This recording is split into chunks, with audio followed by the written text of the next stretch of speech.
A'udzu billahi samii'ul 'aliim minasy syaithaanir rajiim. Bismillahirrahmanirrahim.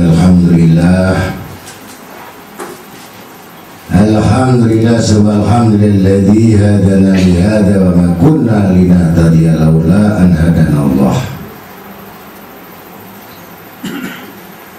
Wassalatu wassalam ala asrafil kainat wa sayyidi sadat nabiyina wa maulana Muhammad sallallahu wasallam alaihi wa ala alihi wa sahbihi qadat.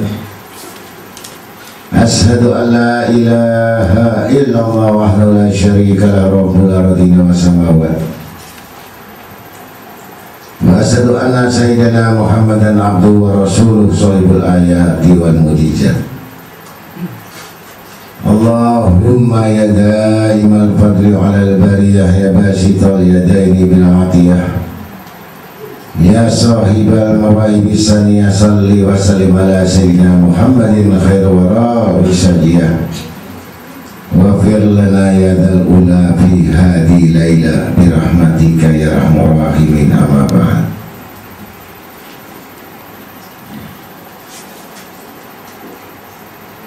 Sebelum dan sesudahnya kita banyak-banyak memanjatkan rasa syukur kita kehadirat Allah Subhanahu wa taala. Alhamdulillah.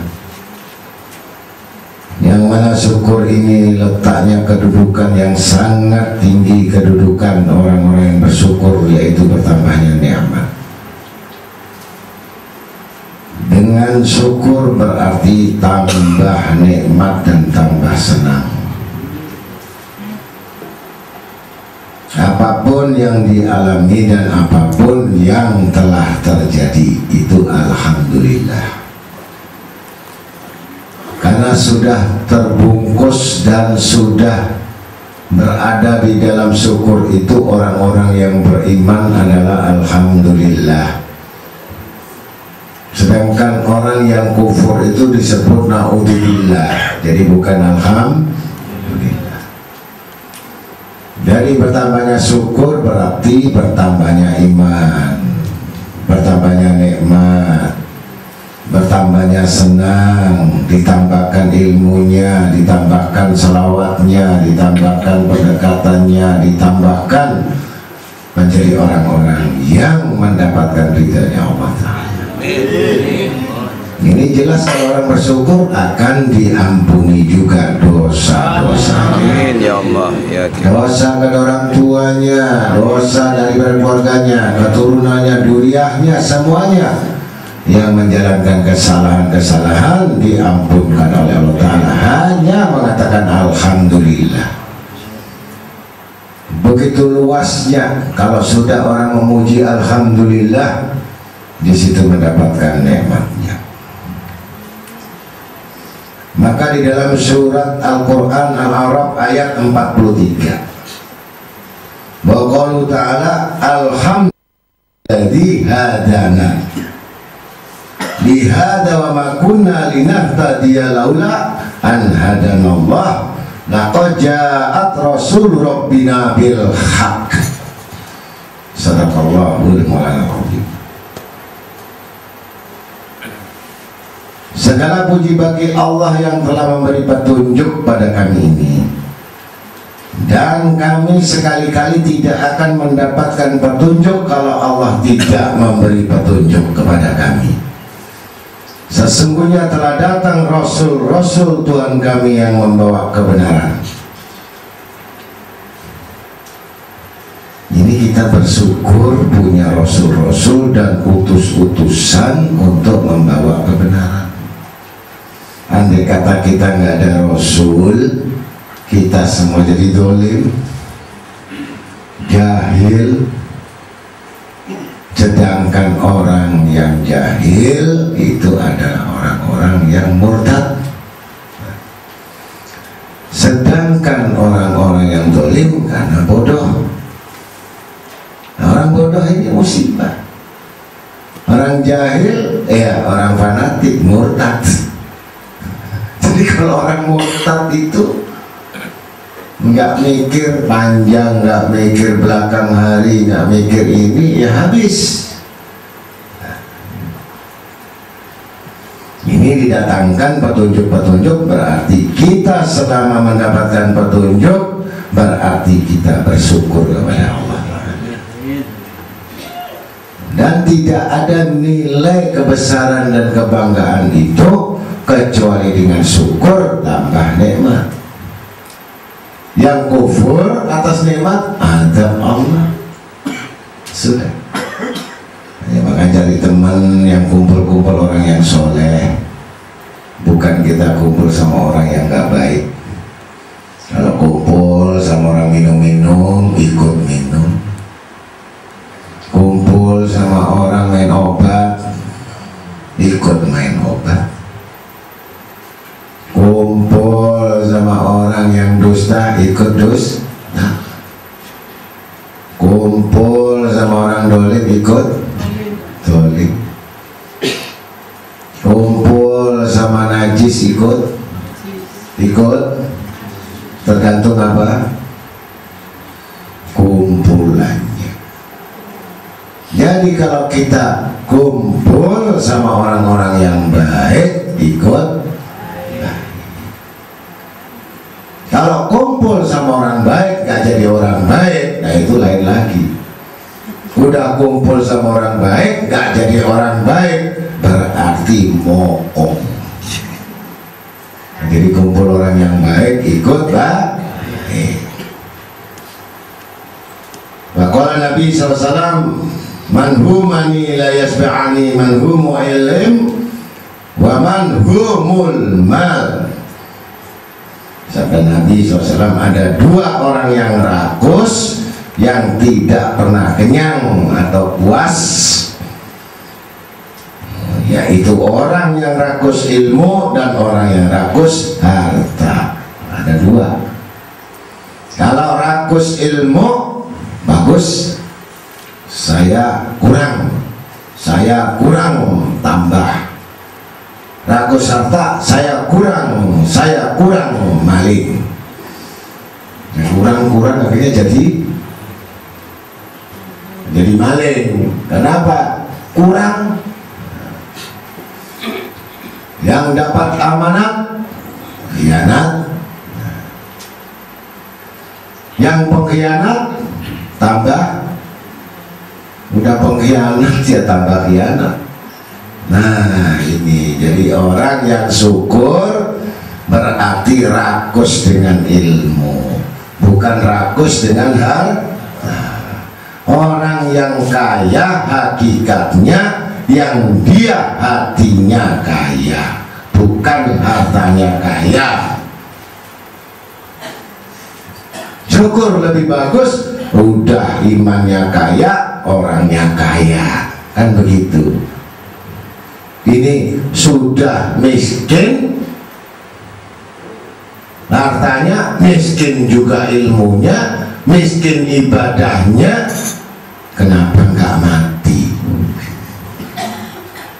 Karena kalau sudah miskin terus ini musibah terus. Jadi mau baik musibah, mau jadi orang baik musibah, mau jadi ini musibah, karena bodoh. Tahu bodoh? Nah, bodoh itu seperti yang sudah sering saya katakan, kebodohan itu diibaratkan binatang keledai. Tahu keledai? Imannya masih miring-miring. Kalau ketemu orang yang minum-minum, ikut minum, itu imannya miring-miring. Ketemu ini berubah lagi, ketemu ini berubah lagi, itu kena angin. Itu iman keledai. Nah, sekali lagi, tahu keledai? Keledai itu badannya kayak kuda, tapi bedanya kupingnya itu panjang. Jadi kalau ada orang kupingnya panjang itu berarti keturunan. Nggak mungkin ada orang yang kuping telinganya panjang kayak keledai, nggak ada. Maka disitulah ditunjukkan dengan perbedaan kuda dengan keledai. karena telinganya melampaui batas. Itu keledai. Sifatnya ibarat orang mengaji, kayaknya mendengar karena kupingnya panjang, tapi tidur. Itu namanya keledai. Jadi kuping panjang itu matanya merem. Kalau kupingnya kecil, matanya melek karena stres. Ini salah lagi. Jadi keledai ini disifatkan pada waktu itu, janganlah kamu jadi imam keledai. Pada saat keledai itu berjalan, dibawa tuan sama juragannya. Ini sama-sama bawa beban. 1 karung, 2 karung kanan kiri, 2 karung kanan kiri, dibawa sama tuannya ini, sama juragannya. Keledai ini tadi. Nah, ini jangan sampai jadi orang bodoh ini. Ini bodoh. Keledai ini bodoh. Tapi taat ngawur. Nah itu, ini namanya taat ngawur orang bodoh. Ikut tapi nggak paham. Paham sudah. Ikut tapi nggak paham, terus ikut tambah bodoh. Nah ini yang namanya keledai. Dikasih tugas keledai tadi, ini kamu bawa 2 karung, yang 1 2 karung. Sudah, baik bos, kata keledai. Itu bahasanya keledai. Nurut, dituntun. Keledai tadi dituntun. Panas. Wah ini juragannya istirahat karena panas.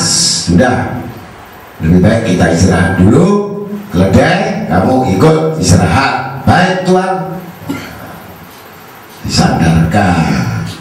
Nurut ini. Bukan keledai gak nurut. Keledai ini nurut.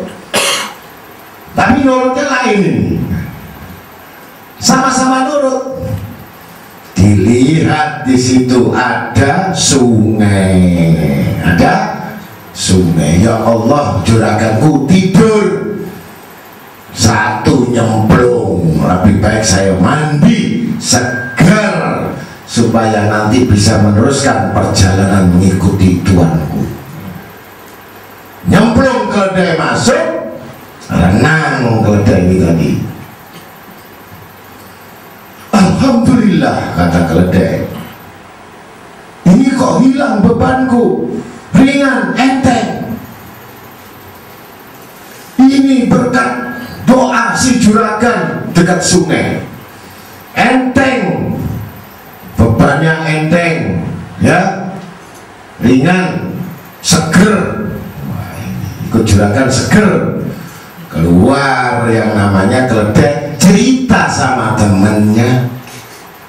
Kamu tahu nggak, kita itu betul-betul bersyukur luar biasa ikut Tuhan kita, sehingga kita ini bisa mendapatkan keuntungan seger lagi. Apa itu, kata temannya? Nyemplung kamu di sungai. Aku enteng. Aku itu enteng, enak tenan. Pokoknya gak ada beban, tidak ada beban semuanya. Keledai yang kedua nggak mikir. Nah, ini orang kalau bodoh ini nggak pernah mikir. Diomongi langsung dimprok. Oh, itu keledai. Diomongi langsung ditelan, nggak dipikir, nggak mikir risikonya, nggak mikir apa nanti akibatnya, nggak mikir nanti apa sesudahnya. Nyemplung langsung keledai yang kedua. Kejat yang namanya keledai yang kedua. Loh, kalau gitu kan bujuli saya, kan bohong. Aku tulung ono, wis kadung tenggelam. Saya sudah tenggelam, tolong aku, kata keledai tadi. Loh, bukan salahku, aku tadi bawa enteng. Lah kamu kok begitu? Kelepek-kelepek yang kedua mati. Nah ini keledai yang kedua mati. Ternyata keledai yang pertama tadi muatannya garam, uyah. Begitu kena air enteng, habis yang namanya garam. Nah yang kedua tadi dimuatin kapas. Nah kapas kena air tambah abot, kelelep. Nah disitulah jadi manusia tadi, apapun yang ada beban kepada manusia diibaratkan tadi beban yang tidak sama, persoalan yang tidak sama, kedudukan yang tidak sama, amal yang tidak sama. Maka jadilah dirimu jangan menjadi keledai yang hanya ikut-ikutan dan hanya tidak pernah tahu apa yang dibebankan. Seperti ibu-ibu ini punya pikiran masing-masing enggak? Ada yang mikir anak tok sumpah, duitnya ada, makanannya ada, rumahnya ada, tapi mikir ada anak yang selamat duit kayak bayar sekolah gak ono. Ya apa ini bayar ulang, ya apa ini bayar, mikir duit. Sama gak orang mikir duit sama mikir anak? Sama atau tidak? Ya sama. Anaknya mau sekolah ya dipikirin, uang yang gak punya juga dipikirin. Tapi beda konteksnya. Ya, ada yang satu stres, ya Allah, mikir apa? Dosa. Ya Allah, dosa saya, ya Allah, bagaimana ya Allah bisa diampuni atau tidak? Ya Allah, dosa saya banyaknya. Itu punya duit, ya, punya anak yang baik, punya harta yang baik, istri yang baik, kedudukan baik, tapi dosa, ya Allah. Sama enggak? Kemudian nangis, sama-sama nangis. Begitu nangis semuanya, sembahyang nangis, baca istighfar nangis, semua nangis, kejar. Ditanya, kamu apa kusuk sembahyangmu? Enggak, saya nangis kambing saya hilang, dicuri orang. Nah ini nangisnya karena pedus. Paham sudah? Jadi ada yang nangis ini karena pedus, ya, karena sakit hati, karena apa? Patah hati, kan apa lagi?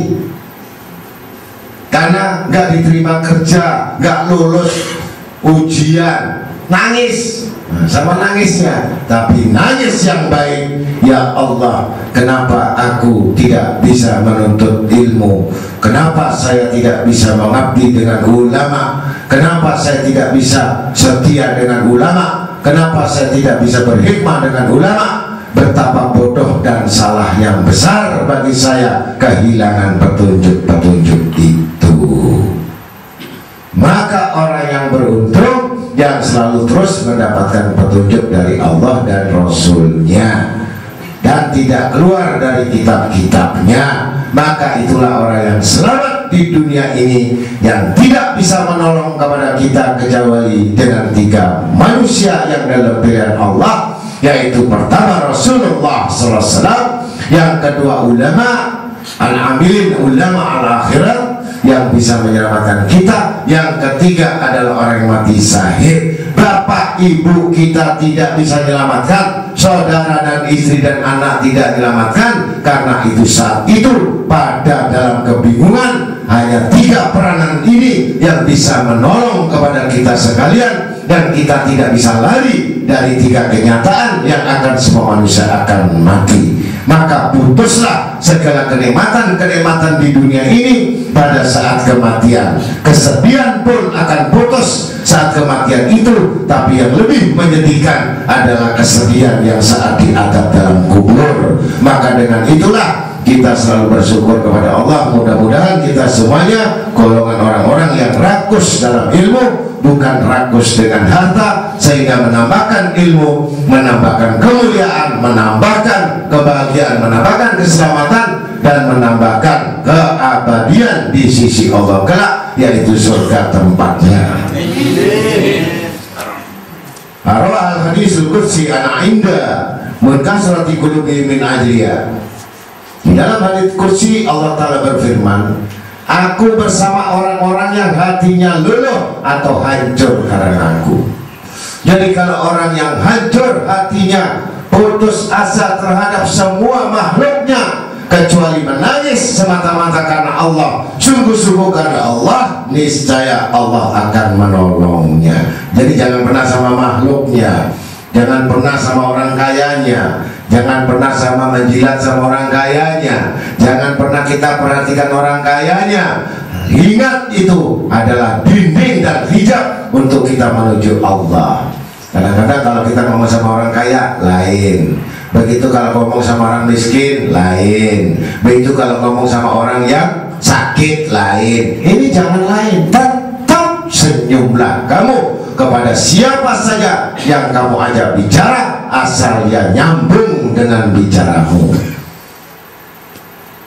Tidak boleh kita terus menjilat-jilat, merayu-rayu. Ya, kalau orang miskin ketemu namu 5 menit, kalau orang kaya 2 jam. Karena duitnya belum keluar-keluar, amplopnya gak keluar-keluar, 2 jam ngerayu. Tapi orang miskin, paling gak duit, hilang. Tidak boleh. Siapa tahu yang orang melarat ini tadi Nabi Khidir alaihissalam. Siapa tahu yang melarat ini tadi bawa kresek 1 tas, betul pakaian bekas, bukan uang. Maka dengan demikian menghargai dan memuliakan manusia itu berarti dia adalah orang yang mulia. Menghormati manusia itu berarti dia menghormati dirinya sendiri.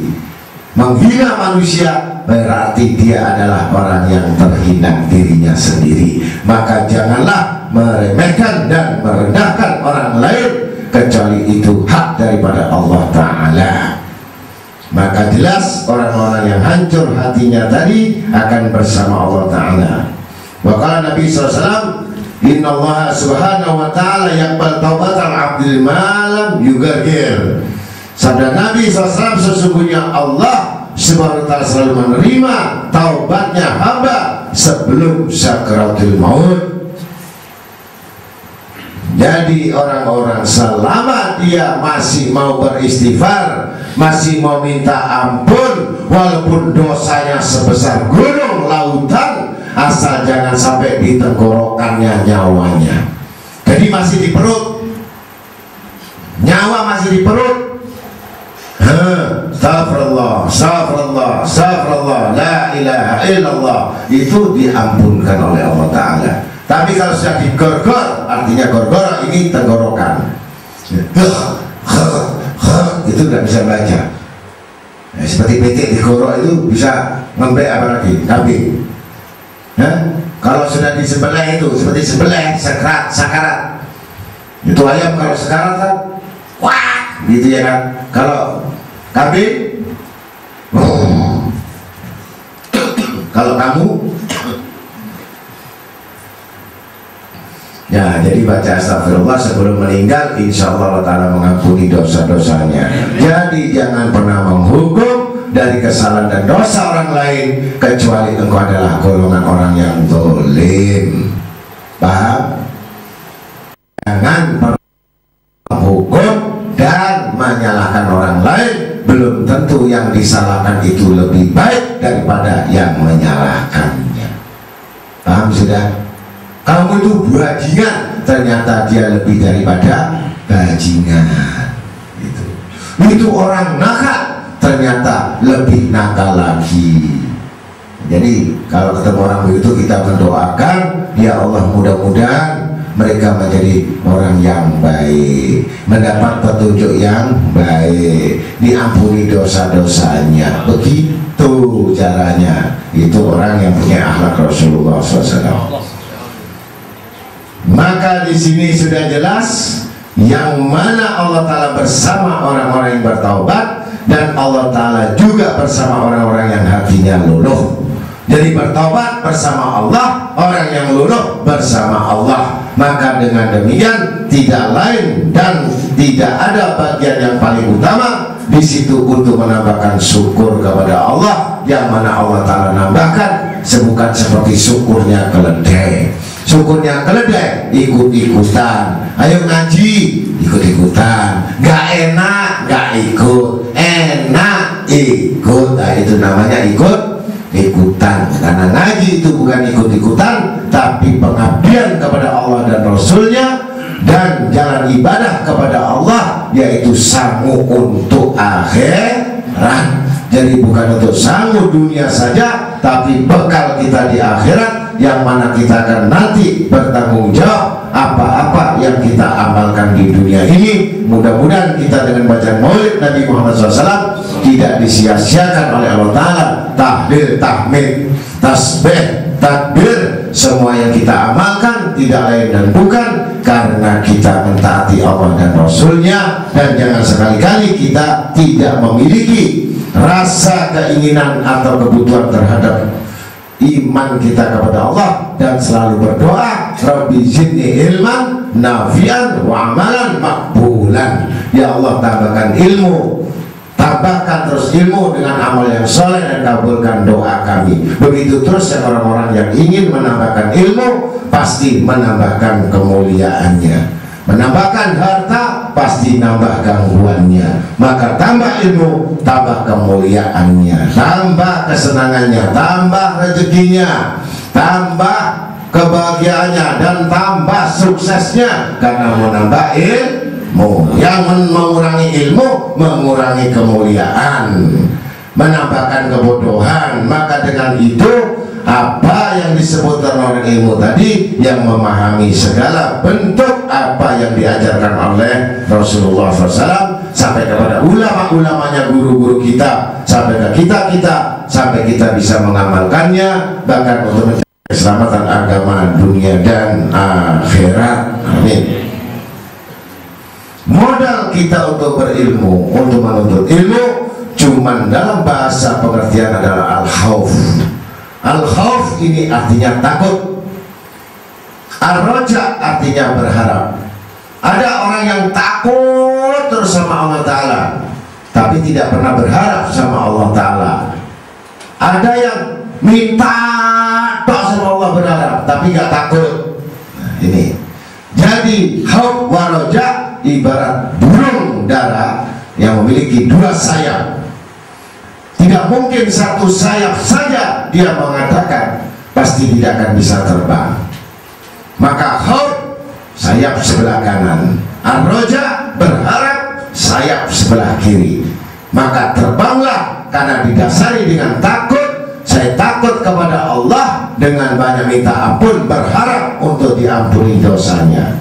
Ada yang berharap berhajat terus, tapi gak takut sama Allah, tidak takut dengan azab Allah, tidak takut dengan pembalasan Allah. Dia hanya menginginkan dunia saja, itu tidak sah. Maka dia harus dua-duanya, takut kepada Allah, berharap juga kepada Allah. Dua-duanya tiap hari terus berjalan, dan sehingga mendapatkan kemenangan di dalam keimanannya. Ada takut tetapi tidak taat. Kalau taat pasti takut. Kalau takut tidak taat.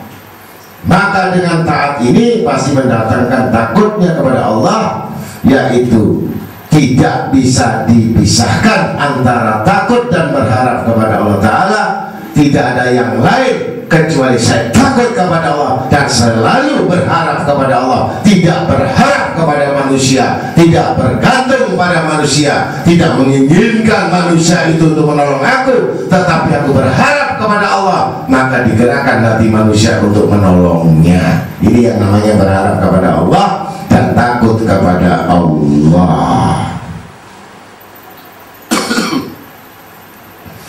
Qad kafanil murabbi min su'ali wa qiyadi madu'ali wa qiyadi sayyidul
سيدنا محمد وعلى اله وصحبه اجمعين الحمد لله رب العالمين اللهم حمدا الناعمين وحمد الشاكرين الحمد لله ويكافي مجيدا يا ربنا يا ربنا يا ربنا لك الحمد وبك وجهك الكريم وجهك الكريم للمعلم السلطان اللهم اختم لنا بخاتمة السعادة في امور الدنيا والاخره wa jalla lahumul husna wa ziyada bijahin nabi sallallahu alaihi wasallam sahibus syafa'ah wa ala alihi wa sahbihi bisyada ya halim ya hakim ya karim wa huwa rabbul arsyil azim ya habibi ya habibi ya habibi ya Abul Qasim ya habibi ya habibi ya habibi ana abdukum haim ya habibi ya habibi ya habibi ya muna'aini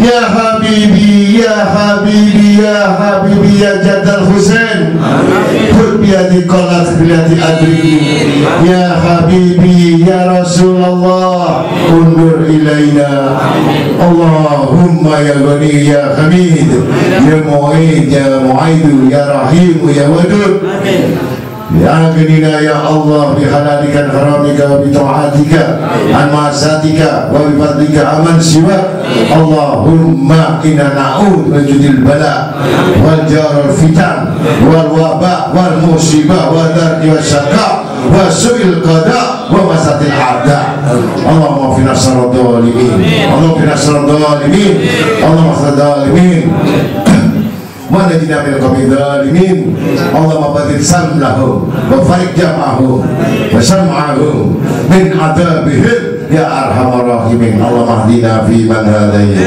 wa afina fi man afayt wa tawallana fi man tawallayt wa barik lana fi man atayt wa qina bi rahmatika syarra ma qadayt fa innaka taqdir wa yuqda alayk fa innahu la yudhillu alayk wa la yu'izzu man adayt tabaraka rabbana wa ta'ala falakal hamdu wa qadayt nastaghfiruka wa natubu ilaik nastaghfiruka wa natubu ilaik nastaghfiruka wa natubu ilaik ya Allah ya Ghaffar ya Allah ya Ghaffar ya Allah ya Ghaffar ya Aziz ya Ghaffar Allahumma ghufranaka Allahumma ghufranaka Allahumma ghufranaka Allahumma jibril jabbar Allahumma jibril jabbar Allahumma jibril jabbar Allahumma asna bisril jamil ya satar uyub ya qadir isan la ilaha illa anta subhanaka inni kuntu minadh dhalimin fastajabna lahu wa najalna wa qadalika lil mu'minin wala hawla wala quwwata illa billahi al-'aliyyil 'azim wa sallallahu alaihi wa sallam nabiyil khair khalqih wa ala alihi wasallam bi fadli subhana rabbika rabbil izzati amma yasifun wa salamun ala mursalin alhamdulillahi rabbil alamin Fatihah